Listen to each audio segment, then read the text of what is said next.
A paz a todos. Que Deus abençoe seu dia, sua casa e toda a sua família, em nome de Jesus. Amém.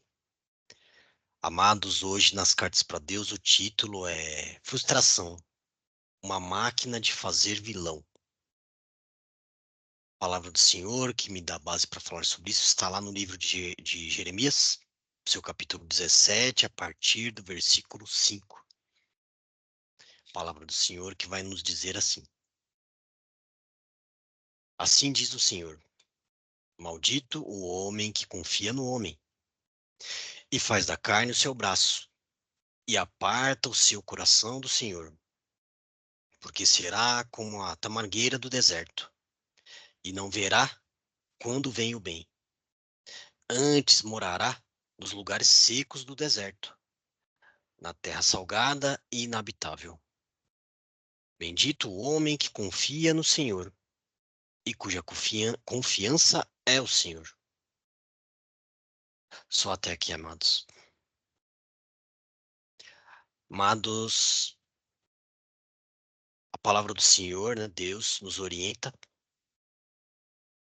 que a gente não coloque toda a nossa expectativa, toda a nossa confiança nas pessoas. Isso tem um porquê. Quantas pessoas andam por aí frustradas, machucadas, magoadas, ressentidas, por confiarem em pessoas e serem traídas de alguma forma por elas.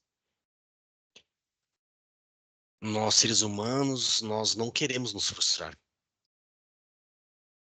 Está na nossa natureza, ninguém gosta de se sentir frustrado. Faz parte da nossa natureza. Mas nós bem sabemos que ao longo da nossa existência, desde o nascimento, a gente sofre mudanças, sofre perdas, alterações, cenários mudam, situações mudam, e isso nos causa frustração. Isso nos causa sofrimento. Mas há algo importante de falarmos aqui. E sim, as pessoas podem nos decepcionar. Sim, as pessoas podem nos machucar.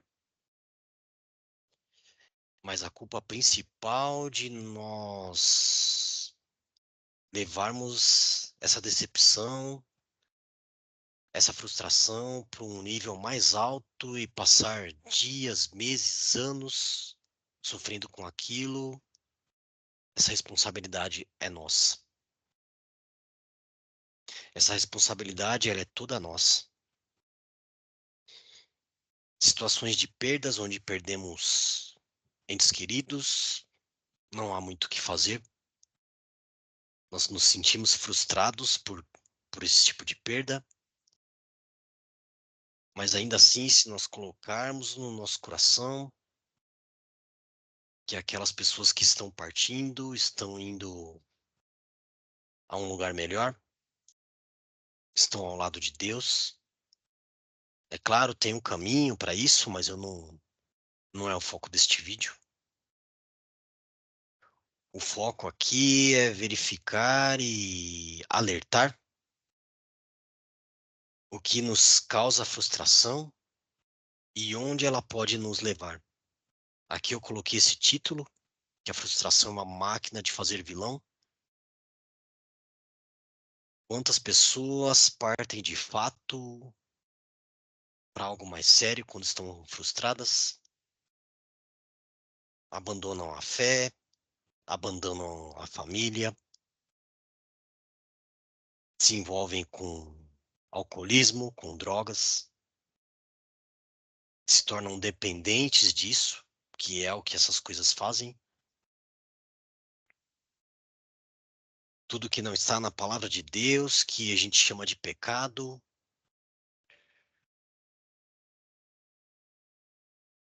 nos prende e nos limita de fazermos coisas, de nos livrarmos, inclusive, dessas dependências.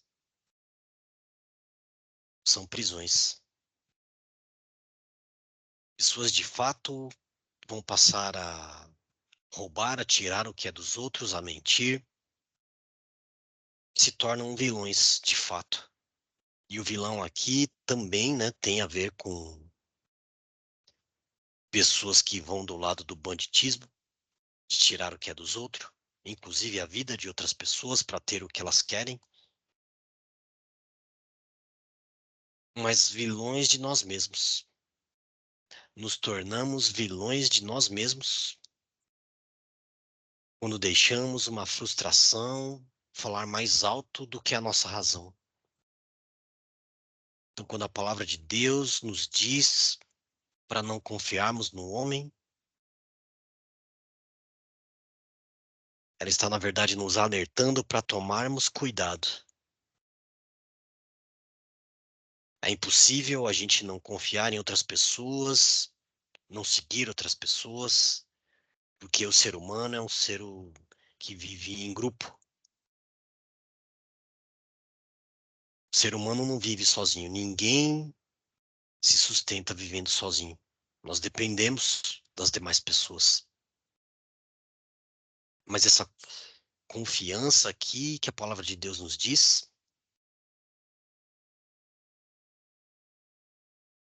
é uma confiança que vai além, que nós colocamos toda a nossa expectativa em outras pessoas.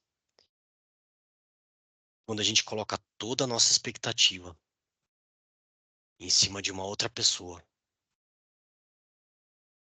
é certeza que a gente vai se frustrar. É certeza que aquilo uma hora não vai ser como esperávamos. E nunca é de fato. Porque cada pessoa é única, cada pessoa pensa de um jeito, e ao invés de nós nos adaptarmos com as formas que as pessoas pensam, nós queremos mudá-las. Nós queremos colocar as pessoas do jeito que a gente gostaria que elas fossem. Mas funciona assim? É assim que funciona? Não funciona nem pra gente.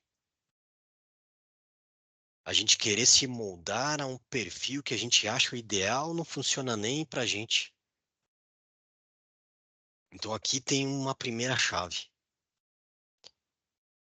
Muitas vezes nós nos frustramos, nos decepcionamos com as pessoas. Mas se olharmos de fato, não são as pessoas que nos frustram.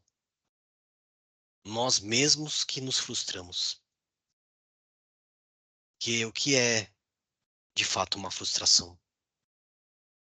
Uma frustração é quando você coloca um desejo, um pensamento sobre algo, uma expectativa, quando você tem uma expectativa muito grande sobre algo ou alguém, e aquela expectativa está muito distante do que é a realidade.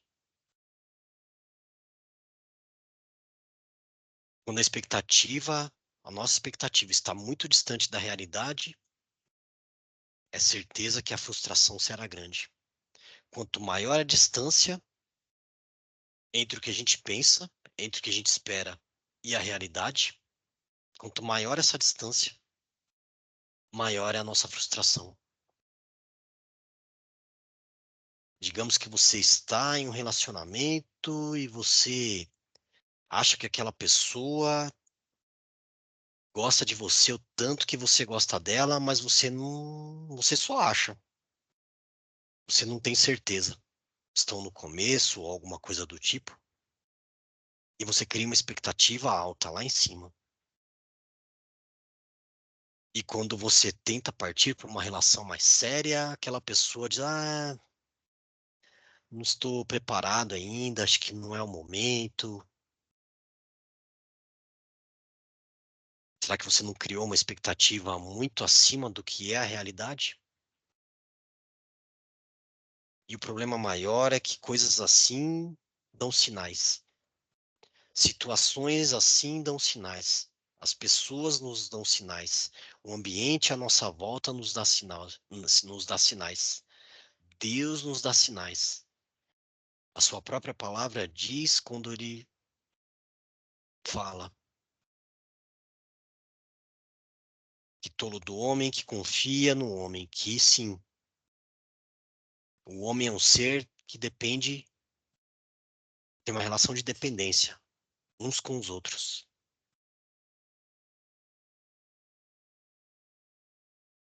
Mas essa dependência exagerada, ela é perigosa.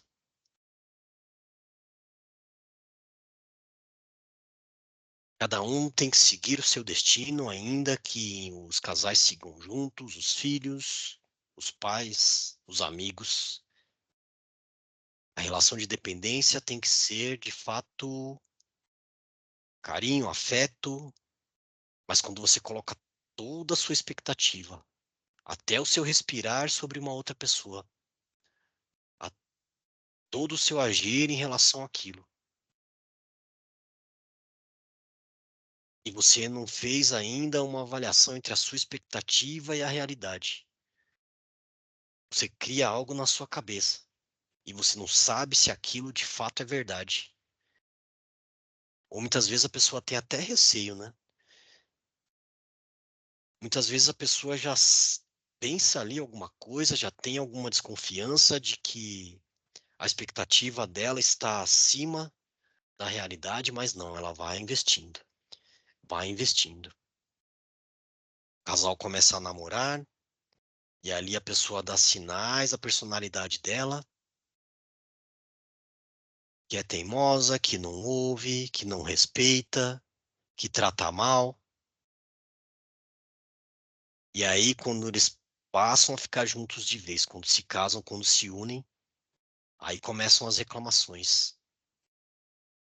Mas presta atenção, ninguém muda da água para o vinho.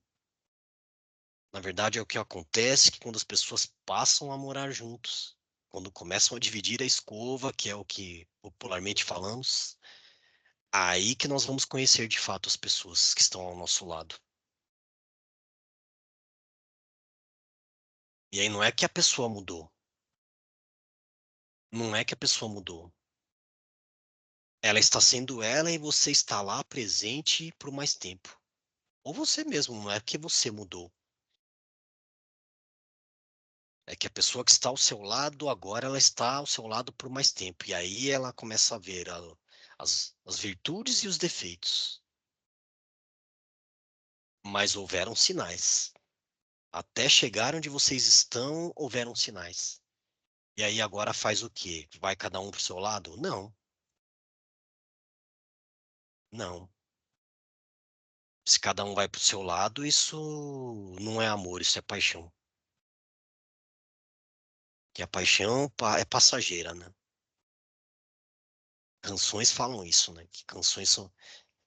Paixão é algo passageiro. O amor é algo que se perpetua quando ele é verdadeiro. Então, quando as pessoas de fato entendem as necessidades de cada um, os desejos de cada um, o jeito de lidar, de tratar, e quando entram em consenso, e quando há um respeito, cada um respeita o seu limite, cada um abre mão de algo para ter uma união, numa relação de casais, de pessoas, de amigos, de trabalho,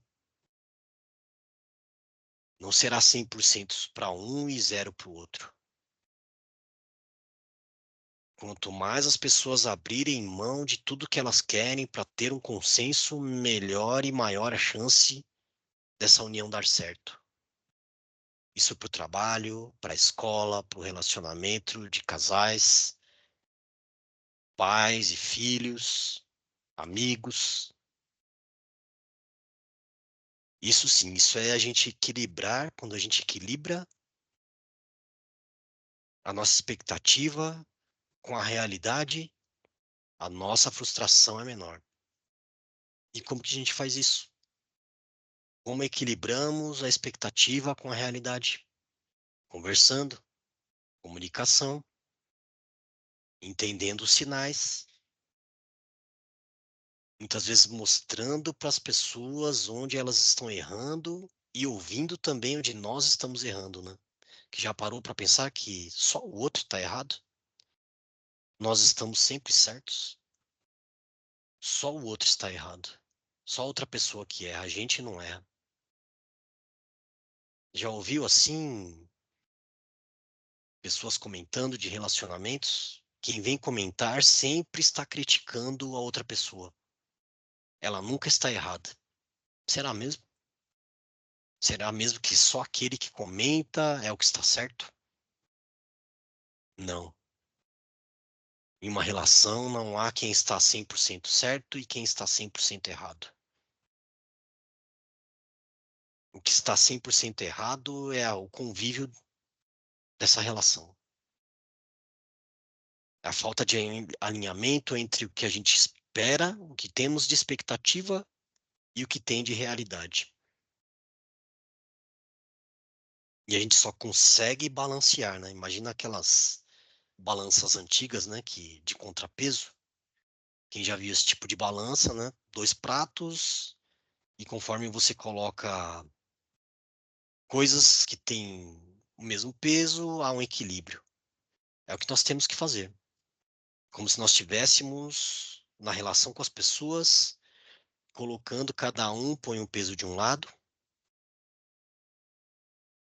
E quando essa balança está em equilíbrio, é porque os pesos que estão sendo colocados, de fato, têm a mesma quantidade, têm a mesma massa, né? Falando de peso, é massa, na verdade, né? Um ajuste aqui, um ajuste ali, faz parte. Só Deus é perfeito, nós não somos perfeitos, mas a forma como que a gente lidar com os problemas, na forma como lidamos com os problemas, é o que fará a diferença lá no final, na resolução dos problemas. Quem trabalha com análise aí, quando tem algum problema, as pessoas usam o que está em análise, análise de causa raiz, que gerou aquele problema. A maioria das vezes, quando uma pessoa está frustrada a um nível extremo, que cria uma dependência, a causa raiz é porque ela se frustrou lá no início. Lá no início, algo não foi feito. Lá no início, a ponderação entre a expectativa e a realidade não foi feita. Ah, então agora não dá mais para fazer, né? Então acaba a relação. Não. Aí que entra a maturidade. Quando temos maturidade, quando usamos a palavra de Deus para alinhar as expectativas, trazer as expectativas para a realidade, deixar na mesma base. Aí as coisas começam a mudar. E a comunicação é algo fundamental. E a palavra de Deus é algo essencial, indiscutível. Quando ficamos só no que achamos, sem ouvir a outra pessoa, sem ouvir as outras versões, corremos o risco de ir aumentando cada vez mais a nossa expectativa. E aí, quando vem a realidade, a frustração é grande, e aí o abismo é maior ainda. Agora, quando começamos a alinhar as expectativas, trazendo para a realidade, conversando. Qual é a realidade? Quais são os fatos? O que tem de concreto? Porque muitas vezes trazemos muitas histórias e poucos fatos. Fato é o que você vê e ouve, você. Se alguém vem te contar, não é um fato, é uma história. Pode ser verdade ou não, mas quando você traz os fatos, aquilo que você vê e você ouviu, você, aí você tem os fatos. E contra fatos não há argumentos. A palavra de Deus é um fato. A vinda de Jesus para esta terra é um fato histórico. Mas quantos questionam? Quantos duvidam? Também não é o foco deste vídeo, mas é mostrar porque em tantas situações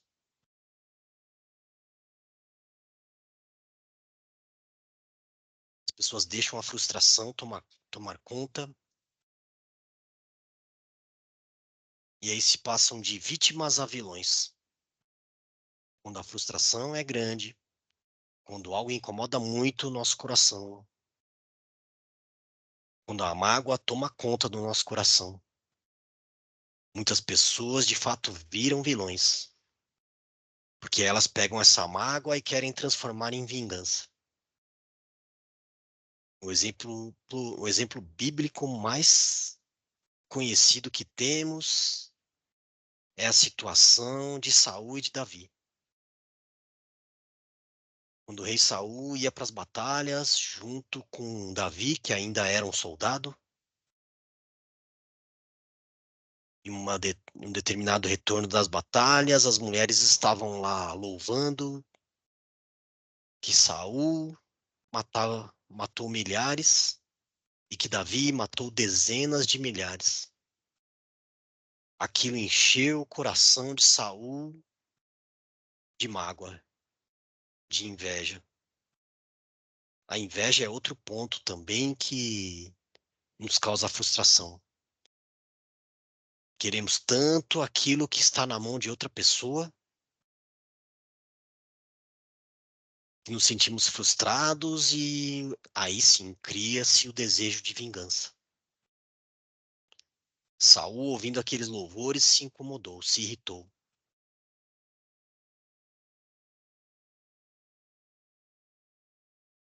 Se eu mato milhares e eles dezenas de milhares, daqui a pouco só lhe falta a coroa do reino, só lhe falta o trono. Que mais falta a ele? Um rei se sentindo enciumado, ofendido pela própria mente dele. Que Davi a vida toda o serviu, a vida toda o respeitou. Mesmo quando Davi teve a oportunidade de matá-lo, Davi profetizou que não iria tocar no ungido do Senhor, e assim o fez. Mas Saul estava tão contaminado, tão perturbado com coisas que ele mesmo colocou na cabeça. O inimigo também plantando coisas na mente dele, que é o que a mágoa e a frustração faz, abre portas. A mágoa e a frustração abrem portas para tudo que não vem de Deus. E aquilo vai enchendo os nossos corações. Até que de fato chegou o dia que ele perdeu o reinado, não porque Davi tirou com as suas mãos, mas porque ele entrou numa condição de ruína causada por ele mesmo, porque Deus não tirou o reinado de Saul. Deus tirou a unção, mas não tirou o reinado dele. Quem tirou o reinado dele foi ele próprio, continuando cada vez mais no erro, sendo vilão da própria história dele. Ele foi o vilão da própria história dele. Então, quando eu comento desse título, frustração é a máquina de fazer vilão. Estou falando aqui de bandidos de fato também, né? Uma pessoa chega nessa condição de tirar o que é dos outros, andar armado. Muitas vezes ela tem uma genialidade incrível para ganhar dinheiro de uma forma honesta, mas está tão cega e obcecada pelo que está fazendo que decide tirar de uma forma desonesta.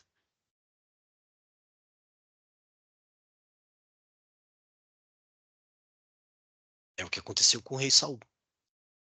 Ele não aceitava que Davi estava preparado, e ao invés de colocar Davi como um aliado dele, colocou como rival.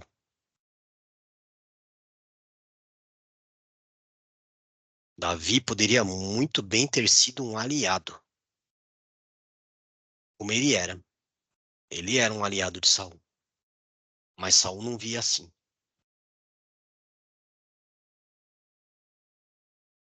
Ele se tornou tão vilão da própria história dele que nem mesmo ele conseguiu mais voltar atrás. E se algo que a palavra de Deus nos ensina é que devemos perdoar até os nossos inimigos, que muitas vezes são inimigos só para nós. Às vezes a outra pessoa nem sabe que você a considera como um inimigo. E você mesmo a considera por ciúmes, por inveja, por mágoa, por decepção, por traição. A outra pessoa está vivendo a vida dela e você está aí alimentando, se tornando vilão da sua própria frustração. Pessoas causam frustrações em nós, sim. Pessoas decepcionam, pessoas traem, pessoas mentem, pessoas tiram o que é dos outros. Mas a diferença não está aí. A diferença está em o que nós fazemos com essas situações. Jesus nos ensina que temos que perdoar até os nossos inimigos. E quando Pedro pergunta a ele, Senhor, quantas vezes temos que perdoar a quem nos ofende? 7 vezes? E Jesus vai declarar, não, 7 não, mas 70 vezes 7. Praticamente todas as vezes que as pessoas nos ofenderem, nos humilharem, traírem, enganarem, mentirem, nós temos que perdoar. Mas aí, se você está precisando perdoar as pessoas várias e várias vezes, é porque você está tolerando situações que não são para ser toleradas. Que a palavra de Deus diz que nós temos sim que perdoar as pessoas, mas nós não precisamos caminhar com elas. Se a pessoa não tem uma mudança de atitude, se a pessoa não tem uma mudança de direção, sim, você tem que perdoá-la, mas não precisa caminhar com ela. Então, cuidado, vigiar e orar é o que a palavra do Senhor nos diz. Para que não sejamos pegos pelos nossos próprios pensamentos, pela nossa mágoa, pela nossa frustração, deixando portas abertas para tudo que não vem de Deus nos transformar de vítima a vilão, de mocinho a bandido, vilão da nossa própria existência, bandido dos nossos próprios pensamentos, das nossas próprias bênçãos, que todas elas estão aí. A palavra do Senhor também vai nos dizer lá em Provérbios, seu capítulo 20, o verso 23, o verso 3, vai nos dizer assim: honroso é para o homem desviar-se de questões, mas o tolo é intrometido.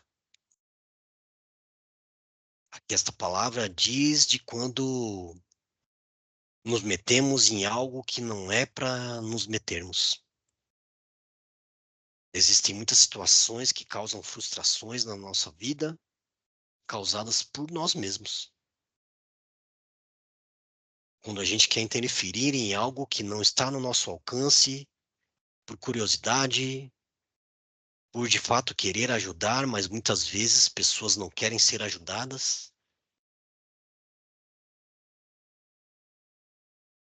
Nos colocamos em uma condição onde só a gente perde. E aí bancamos de fato o tolo. Quando a gente se intromete, onde não é para nos intrometermos, onde não é para a gente se meter, não coloque o seu nariz onde você não foi chamado. É assim que agimos como tolos. E o pior de tudo, nos sentimos decepcionados, frustrados, magoados. É uma outra fuga. É uma outra forma de nos tornarmos vilões da nossa própria existência. Se a gente aprendesse cada um cuidar da sua parte, contribuir com quem precisa, ouvir quem necessita ser ouvido. Nós podemos ouvir a todos, não concordar com todos, e somos seres humanos, concordar no que está na palavra de Deus, com os ensinamentos e colocarmos em prática. A gente não pode só admirar a palavra de Deus, tem que adorar a Deus e colocar os seus ensinamentos em prática.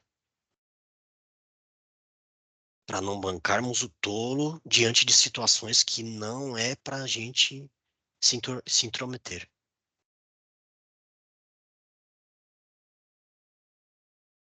Então, meu amado, fique com esta palavra, siga os ensinamentos da palavra de Deus, vigiai e orai, cuidado com as ciladas. Muitas vezes a gente fica só colocando a culpa no inimigo. Ah, o inimigo lançou uma seta, vive lançando setas para mim, obras de pessoas que não servem a Deus, lançadas para destruir minha vida. Não, isso acontece sim. Mas muitas vezes nós mesmos estamos nos sabotando. É a gente que se sabota muitas vezes. Não vou dizer todas, nem poucas e nem muitas. Mas nós mesmos nos sabotamos. Reflita sobre essa palavra. Saiba que a frustração é algo que é de responsabilidade nossa. No mundo havereis aflições, mas tende bom ânimo, porque eu venci o mundo. São as palavras de Jesus. Ele venceu e ele nos ensinou. A fórmula está aí. Cabe a nós agora seguirmos ou não. Esta é a diferença. Espero que essa palavra toque no seu coração. Se você gostou, compartilhe. Que Deus abençoe seu dia, sua casa e toda a sua família em nome de Jesus. Amém. Até mais, amados.